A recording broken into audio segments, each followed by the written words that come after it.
Parliament ఎన్నికల సందర్భంగా ఈవీఎంలు భద్రపరిచే స్ట్రాంగ్ రూమ్లను రామగుండం సిపి శ్రీనివాస్, మంచిర్యాల జిల్లా కలెక్టర్ సంతోష్ పరిశీలించారు. ఎన్నికల సిబ్బందికి పంపిణీ చేయడం, పోలింగ్ తర్వాత ప్రీమియంలను భద్రపరచడంపై అధికారులు చర్చించారు. పోలీసు భద్రతను ఏర్పాటు చేశారు. ఈ సందర్భంగా రామగుండం సిపి శ్రీనివాస్ మాట్లాడుతూ, ఎన్నికలను సజావుగా నిర్వహించేందుకు అన్ని చర్యలు తీసుకున్నామని తెలిపారు. అనంతరం కలెక్టర్ సంతోష్ మాట్లాడుతూ, మంచిర్యాల జిల్లాలోని చెన్నూర్, మంచిర్యాల, బెల్లంపల్లి నియోజకవర్గం ఈవీఎంలు భద్రపరచడం జరుగుతుందన్నారు. పార్లమెంటు ఎన్నికల లెక్కింపు ముల్కల్లలోని ఐజా కాలేజ్లో ఏర్పాటు చేశామని తెలిపారు. జిల్లా joint collector, RDO, DCP, ACP, ఇతర అధికారులు ఈ కార్యక్రమంలో పాల్గొన్నారు.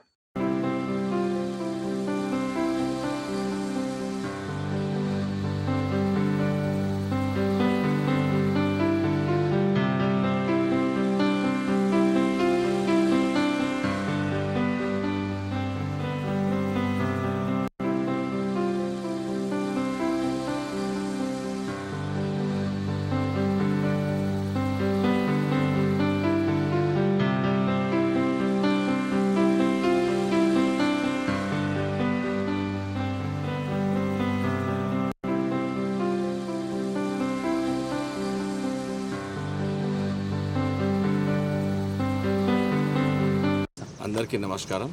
ఈరోజు పెద్దపల్లి పార్లమెంటరీ కాన్స్టిట్యుయెన్సీ సంబంధించి ఇక్కడ మంచిర్యాలలో ఈ యొక్క స్ట్రాంగ్ రూమ్స్, దాని తర్వాత కౌంటింగ్ సెంటర్స్, తర్వాత ఈ డిఆర్సీ సెంటర్స్ మొత్తము కలెక్టర్ గారు సంతోష్ గారితో పాటు మా డీసీపీ గారితో పాటు ఇక్కడికి రావడం జరిగింది. ఇక అరేంజ్మెంట్స్ ఎట్లా ఉన్నాయి, త్వరలోనే మాకు ఆల్రెడీ నామినేషన్ స్టార్ట్ అయిపోయాయి, మీకు తెలుసు. తర్వాత 25th వరకు నామినేషన్ జరుగుతూ ఉన్నాయి.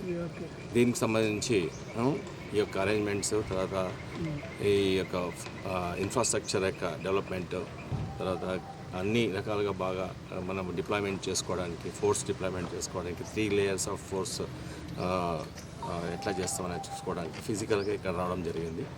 అన్నీ చూసాము ఈ మంచిర్యాలకు సంబంధించి. తర్వాత దీంట్లో ఇక్కడ ఈ పక్కన డిఆర్సీ సెంటర్ కూడా ఎలా అరేంజ్మెంట్ చేయాలి, వెళ్ళేటప్పుడు మళ్ళీ అక్కడ నుంచి అన్ని అయిన పోలింగ్ అయిన వచ్చిన తర్వాత ఎలా రిసీవ్ చేసుకొని మళ్ళీ స్ట్రాంగ్ రూమ్లో పెట్టి మళ్ళీ ఇక్కడ నుంచి మళ్ళీ అక్కడ కౌంటింగ్ సెంటర్కి ఎలా తీసుకెళ్ళాలి, ఇవన్నీ మనం ఆలోచన చేయడం జరిగింది. సో ఫార్ అంతా పక్కగా జరుగుతూ ఉంది. ఇంకా కొంత వర్క్స్ జరిగేది ఉంది, అవి త్వరలోనే కంప్లీట్ అయిపోతాయి. సో మంచిర్యాల వరకు అయితే టోటల్గా ప్లానింగ్ అంతా పక్కగా జరగడం జరిగింది. ఇంకా కొద్ది వర్క్స్ అయిపోతే మనకు కంప్లీట్ అయిపోతుంది. మనకు అబ్జర్వర్స్ కూడా రాబోతున్నారు. 25th మనకు ఇక్కడ పెద్దపల్లిలో మీటింగ్ కూడా ఉంది. వాళ్ళకి తగిన ఇన్ఫర్మేషన్, తర్వాత వాళ్ళకి అప్పుడు వాళ్ళు వచ్చే లోపల ఇవన్నీ అరేంజ్మెంట్స్ అన్నీ కంప్లీట్ చేసేస్తాం. పెద్దపల్లి పార్లమెంట్ ఎలక్షన్కి సంబంధించి మనకు ముందు నుంచి ఇప్పుడు నోటిఫికేషన్ కూడా స్టార్ట్ అయింది. నామినేషన్స్ కూడా నడుస్తూ ఉన్నాయి. సో ఎలక్షన్కి సంబంధించినంత వరకు ఏదైతే ప్రిపరేటరీ యాక్టివిటీస్ ఉన్నాయో, ముందుగా పోలింగ్ పర్సనల్ ఎవరైతే ఉన్నారో వాళ్ళని ర్యాండమైజ్ చేసి వాళ్ళకి ట్రైనింగ్ ఇవ్వడం, ఈవీఎంకి సంబంధించినంత వరకు ఈవీఎం కూడా ఫస్ట్ ర్యాండమైజేషన్ చేసుకొని 3 నియోజకవర్గాలకు, మనకు బెల్లంపల్లి, మంచిర్యాల, చెన్నూరు నియోజకవర్గాలకి వాళ్ళ ఈవీఎంస్ కూడా పంపడం జరిగింది.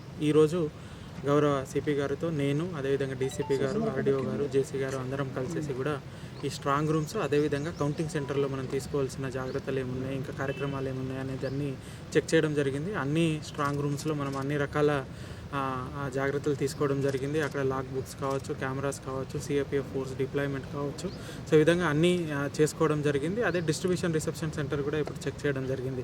డిస్ట్రిబ్యూషన్ రిసెప్షన్ సెంటర్ యొక్క లేఅవుట్, ఆ డిస్ట్రిబ్యూషన్లో ఎన్ని బస్సులు పెడతాము, ఎంతమంది మ్యాన్ పవర్ ఉంటుంది, దానికి కావాల్సిన మెటీరియల్ అంతా చెక్ చేసుకోవడం జరిగింది. మళ్ళీ రిసెప్షన్కి వచ్చినాక ఎట్లా రిసెప్షన్ తీసుకుంటాము, ఈ విధంగా కూడా అన్ని రకాలుగా చెక్ చేయడం జరిగింది. అట్లనే కౌంటింగ్ సెంటర్ మనకు ఐజా ఇంజనీరింగ్ కాలేజ్లో ఉంది. ఆ కౌంటింగ్ సెంటర్ కూడా చెక్ చేయడం జరిగింది. సో మనం ఇంతకుముందు అసెంబ్లీలో వాడిన కౌంటింగ్ సెంటరే, అక్కడ అన్ని యాక్టివిటీస్ కూడా కంప్లీట్ చేసుకోవడం జరిగింది. మంచిర్యాల నియోజకవర్గం సంబంధించిన స్ట్రాంగ్ రూమ్ అరేంజ్మెంట్స్ జరుగుతున్నాయి.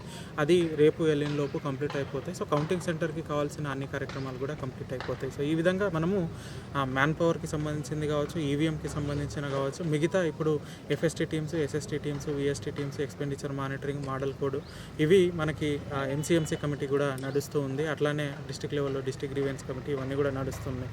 సో మనకి free and fair election, peaceful ఎలక్షన్కి జరగడానికి కావాల్సిన యాక్టివిటీస్ ఏదైతే ఉన్నాయో, ప్రిపరేటరీ యాక్టివిటీస్ ఏదైతే ఉన్నాయో మంచిర్యాల జిల్లాకు సంబంధించినంత వరకు అన్ని రకాలుగా ప్లాన్ చేసుకోవడం జరిగింది, అన్ని రకాలుగా ఎగ్జిక్యూట్ చేయడం జరిగింది. ఖచ్చితంగా కూడా ఈ గత అసెంబ్లీ ఎన్నికల మాదిరిగానే పార్లమెంటరీ ఎన్నికలు కూడా మొత్తం పీస్ఫుల్గా ఫ్రీ అండ్ ఫెయిర్ మేనర్లో చేసుకునేటట్టు మేము పోలీస్ డిపార్ట్మెంట్ అందరం కూడా కార్యక్రమాలు చేసుకుంటున్నాం. ఆ విధంగా ఫ్రీ అండ్ ఫెయిర్ మేనర్లో జరిగేటట్టు చేసుకుంటాం.